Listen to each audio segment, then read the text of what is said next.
Welcome to Aztec Rewind Football Edition, brought to you by Considine and Considine. On this edition, we'll be covering the second half to finish out the 2019 New Mexico Bowl with two new Aztec players. With us now is New Mexico native out of Manzano High School, going to be a true junior in 2020, our running back and kickoff returner, number 15, Jordan Bird. Jay Bird, great to have you on. How are you? I'm doing good. Thanks for having me on the show, Coach. You got it. It's good to see you. And then also with him is our redshirt junior, been a starter the past two seasons by way of Rancho Cucamonga High School, our cornerback, number 23, Darren Hall. How are you? How have workouts been? How you doing, Coach? I'm doing real well, but workouts have been real good. Coach Hall has been getting us in shape and making sure that if we have a season, we're going to be in perfect shape, even though we miss a lot of time. So he's doing everything he can to get us right. Yeah, well, we can all say we're fired up to get back going. I'm glad that workout's been good. Now, Jordan, how excited were you to learn you were going to the New Mexico Bowl to be able to play in front of friends and family? Oh man, it was a blessing. You know, a lot of people don't get the opportunity to play with their family, and it's just really good to have the opportunity. You know, just going into that game, I knew I had to do something well for the fans. Well, it was evident because you did that earlier on this season. We had a non-conference game versus New Mexico State in Las Cruces. Now, before we get started in the second half here, I had Jesse and Tizino take us through the first half. Meanwhile, you were making some big plays along with Matthews. We'll bring the viewers to speed on all your first half highlights before we go on to the opening drive of the second half. You good with that? Yes, sir. Let's get into it. Let's roll the film. Now, Chippewas kick a field goal. We got kickoff return here. We go with a field return. I said versus BYU, you were the New Mexico State champion at a 10-3-2 100-meter, but you let the kicker tackle you? Man, I had to break that tackle, and I guess I lost my speed on that. No doubt. You made the fold player miss. Obviously, the kicker was in your lap. We're going to go through about three of your first half runs. You touched the ball 6 times for 41 yards alone in the first 2 quarters. What's it like with the rotation now? With the New Mexico Bowl, you were sharing carries with Kagan, Jasmine, and Bell. And it's just a good opportunity for all of us to touch the ball. You know, it keeps us healthy and it keeps us more entertained into the game. You know, you don't know when you're going to get back in. So when you get in, you got to make the opportunity count. And that was evident because you carried it right over into the second half. Anything that went into the preparation for the game, or were you just feeling it back in the land of enchantment? It was the preparation too. You know, Coach Horton really gets us well for the game. You know, going over it in the classroom and on the field too. So it's a really good thing that he shows us what we have to do every day. Now, we ended up punting on that drive where you ran for 20-plus yards on that power play. But here we are kicking off and into the second half here. We're on the -42, and here's your teammate Kobe Smith on the play-action pass. And then next we got Kagan Williams. What's it like in the dynamic of the running back room? Oh, yeah, you know, we're always pushing each other, you know, no matter what it is, even in the classroom. If we're watching film, you know, first person who has an answer, we try to keep that going, you know what I'm saying? And on the field, we're always pushing each other. It's always a competition with each other, you know. We always love each other too, so that's a good thing too. And Dan Bellinger here, again, another guy in the 2018 recruiting class that you were a part of. Kobe Smith was another that we saw 2 plays ago, draws the PI. Did you know that in your class you had 6 guys that played as true freshmen, including yourself, Dan Bellinger, as mentioned, Kobe Smith, Keyshawn Banks, Rashad Scott, and Elijah Cody? Could you feel that coming in? Did you know that something special in that class and with so many guys playing immediately? I did not. I didn't know that. I didn't know we were that special, you know, coming in as a freshman. We definitely didn't think we were going to come and play. Especially myself. I didn't think I was going to come in and play. I thought I had to get a little bit bigger, you know, especially coming in college. No doubt. However, even if you were soaking wet, you know, 160 pounds, no one could catch you. And then here you are, that PI sets us up right in the red zone and you punch in on the toss sweep. Take the viewers through it.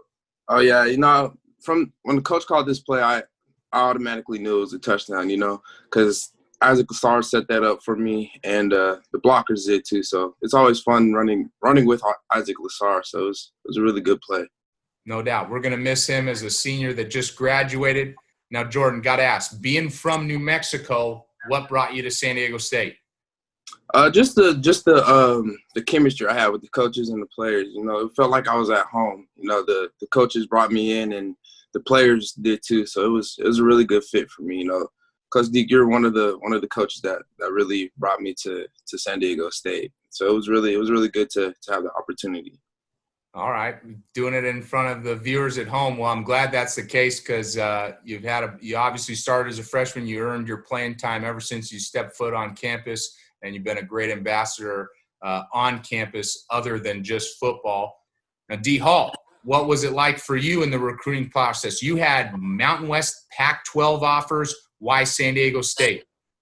A part of it was just staying close to home and having my family be able to come down to the games and just really be a support system for me because we're just very close. But besides that factor, it was just like the perfect fit for me.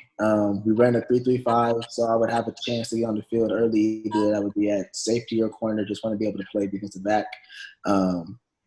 The academics as well. It's a very prestigious college to attend, and then it's just the location you can't beat. So everything really just came together. The coaching staff, you know, they're not all here. People who recruited me, some of them still are, and it's just a family really. I really just loved it, so I had to come here. Well, great point. With 5 DBs, you broke into a starting role in just your second year as a redshirt freshman and haven't relinquished that starting spot.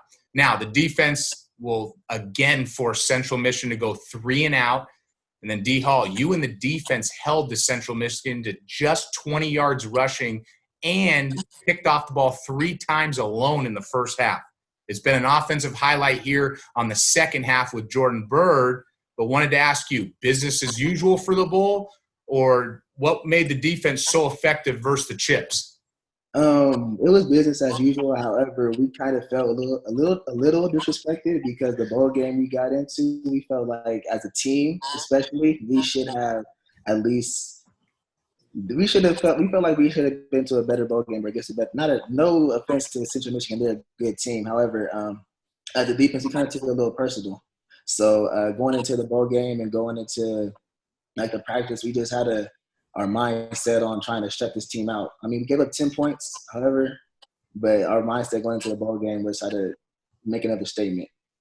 Well, as our motto is, anytime, any place, anywhere, just tell us where to go and we'll show up. Now, before we get into the defensive series, so you can take us through the players to look forward to watch in the 2020 season, I've got one more offensive player to discuss with Byrd, making an ESPN top 10 play. Let's roll the film. Now it's the third quarter. It's third down. We're going to see another hometown hero from Mount Carmel High School in number 80, TJ Sullivan, running a fade at the bottom of the screen. Byrd, it's another Aztec in that 2018 recruiting class. Now he redshirted, so he's going to be a redshirt junior now going into, a redshirt sophomore going into 2020. What can you tell Aztec Nation about him? Oh yeah, he's another track dude too. You know, when the coaches were telling me he was a track dude, I always wanted to race him, but we haven't had the chance to race. But he's a really good player too. You know, me and him are really close, and it's really good to have him on the team. Now, D. Hall, I got to ask, who are the toughest wide receivers to go against on a daily basis at practice? I will say that each wide receiver brings a different challenge. When it comes to releases, just in press coverage, I would say probably BJ, Isaiah, or Ethan. And then just in route running, I would give that to Kobe and Jesse. But at the same time, every one of our receivers, they are very fierce competitors, and they want to catch each ball. So Elijah Cody almost never drops the ball, even if you're in great position. So it's tough going against every one of them. They all give me a different piece of help in trying to make myself a better corner. So each one of them have a strong suit. So yeah. D. Hall, you trying to run for office after you're done playing? I'm trying to run for commissioner, man.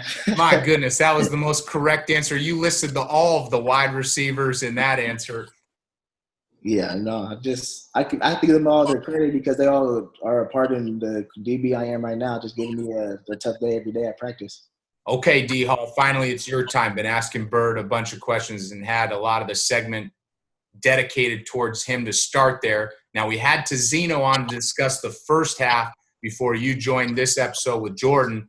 With you being a redshirt junior that started at corner the past 2 seasons, we expect you to be a leader and big-time contributor as far as the staff goes for 2020. With the departure of a starter basically at every tier of the defense, we lost Miles Cheatham in the D-line to graduation, to Zeno at linebacker, and Luke Barku in the secondary. Take Aztec Nation through the defensive side of the ball here and who to look for in the 2020 season. Yes, so we lost some key players from this last year's defense. However, we have a lot of experience on each level of the defense.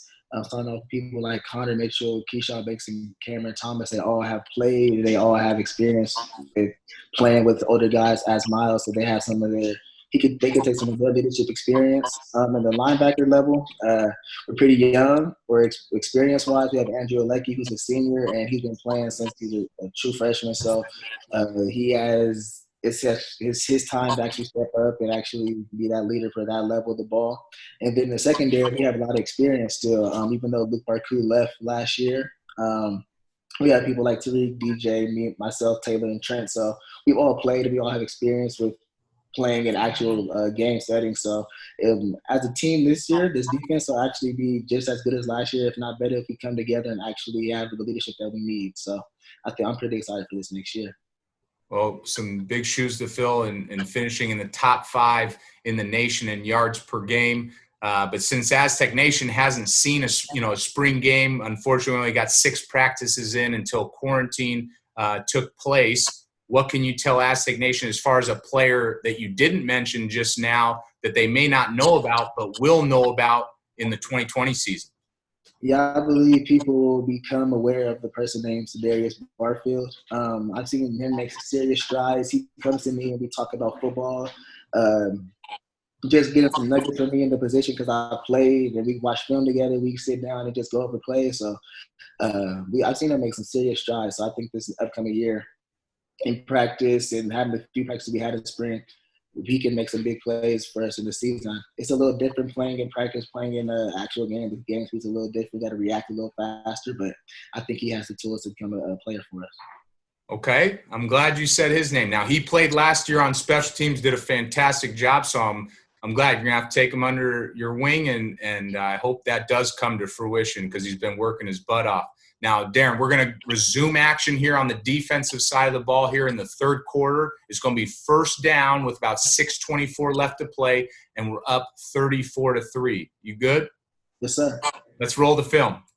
Now, we're up 31, as I said. You know you're going to see more pass. We elect to bring forward, and we get a coverage sack right here where the quarterback at least falls forward for a gain of 1. That was another hometown hero out of Carlsbad High School in Cam Thomas. Then on the back end, we're going to be veteran, as you said, 5 guys that have played significantly. Here you are coming on a blitz. That's the type of leadership and big play-making ability that you provide as a veteran there. What can you say about this play? Take Aztec Nation on this big 4th down stop. It's actually crazy because the play before that, they gave us the same formation. So, Coach Long, we have a couple of man coverages where we line up the same way. So, with the left side, the play before that was called a goal coverage. So, basically, I have man on the tight end. But the next play he called auto, which is a blitz for me, if the number one's a tight end. So, same formation, called a blitz. They never seen it coming. Look exactly the same. Free ran at the quarterback. Now I just got to go make a play. Love it. And then, Bird, you get right back out there after a big defensive stop, and then here you go, rip off a huge 56-yard run. Take us through the play. Oh, man. I just saw the hole open wide up, and I knew I had a chance to run it. But I didn't – when I got out into the open field, I did not see that dude come and take me off my feet. I mean, he might have been the state champion in Michigan for the Chippewas there. He might have ran a 10-200 meter. You got hawked at the 2. Man, I did not see him. He was pretty fast, though, so I give him his props. We did a good job keeping your balance there. You took a good lick, but you kept your feet going, then obviously took it down in the red zone. We're going to see the very next play here. Chase Jasmine, your fellow running back out of Westlake High School, going to be a senior. and he puts the exclamation on a 2-play drive after the defensive stop that Darren Hall stopped on 4th down there. Talk to Aztec Nation about the offensive linemen coming back to the 2020 season, Bird. Oh, yeah, we have a lot coming back. You know, we have Zach Thomas, Billy Dunkel, Dom Condino, and the 2 brothers we have that's a really good fit for us. You know, the Capper brothers. You know, they're really good. You know, I trust my game with them. I trust their plays too. So I know that I can come in the game and trust them that I'm going to get more than 5 yards plus. You know, and it's really good to have them as my offensive lineman. You know, I always give them a big shout out to them. I hear you. And that was another great block by your senior fullback there in Isaac Lassard. Yeah, it's always good to run behind him. You know, he's always gonna open up a hole for you. No doubt. I think I get to walk in there with no eligibility left with that type of blocking. Now we're going to cut ahead in the action here. It's going to be the 3rd quarter with about a minute left, 3rd and 8. Now we had Tizino on in the first half with the previous episode, D Hall. With him graduating, and I've asked him this question to Tizino, but I want to hear from you. Who stepped up thus far in leadership role amidst COVID? I would like to say myself as well as Dwayne Johnson. Him being the senior, I'm a redshirt junior, so I got to take a lesser role because he is a senior. But Dwayne Johnson has came out and he's really trying to fill the role that Kiaba did on that defense last year. He's doing a pretty good job, I would say. I wouldn't say he's as scary as Kiaba was because Kiaba was he was a different animal. However, DJ is coming in and he's making sure that we are staying on our toes and making sure we do everything right. Before we wrap up, D Hall, you have to take us through your first collegiate touchdown late here in the 4th. We're up 41-11 at this point, and we're going to see here with the first camera angle shots in real tight, and it happens late, and that you don't even kind of see it. So let's roll the film. Okay, let's do it. Take us through this play. So I know they're going to run the ball. They're backed up. I don't think they're going to really take a shot. The game's pretty much over. So I see them making a tackle. I'm pretty much stopped, and then I see the ball. Because they teach us, they preach always 11 has to the ball. So I'm getting to the ball, and I just see the ball out, and I'm like, I got to pick it up. There's no way. And it's crazy because I almost fell. I don't know if you really see it, but he swipes on my leg. I almost fall. I keep my balance, and I'm good. But I was happy because the year prior against Boise State, I got an interception first play in, and it was nothing but blue grass ahead of me, and I slipped. So seeing the grass and being able to keep my feet, I was pretty happy, pretty excited. Good. I'm glad you brought that up because I was going to give you a hard time because with Boise, like you said, you slipped after the INT and nothing but blue turf ahead of you. Yeah. Now, San Diego State, we go on to win 48-11. Bird, you go on to be co-offensive player of the game with Jesse Matthews in the Land of Enchantment. Congrats. How did it feel? It felt good. You know, bringing something back to the state was really good. And playing in New Mexico is always good. You know, it feels like those high school days, coming back to play in New Mexico in front of family again. You know, it was a good opportunity to show what I can do next year too. So it was really good. Well, it was a great way to end the 2019 season, man. I want to thank Considine and Considine for another great Aztec Rewind edition. And I want to thank both of you guys for taking the time to break down the second half and really to what to look forward to in the 2020 season. Go Aztecs. Go Aztecs. Right on. Go Aztecs. Sure.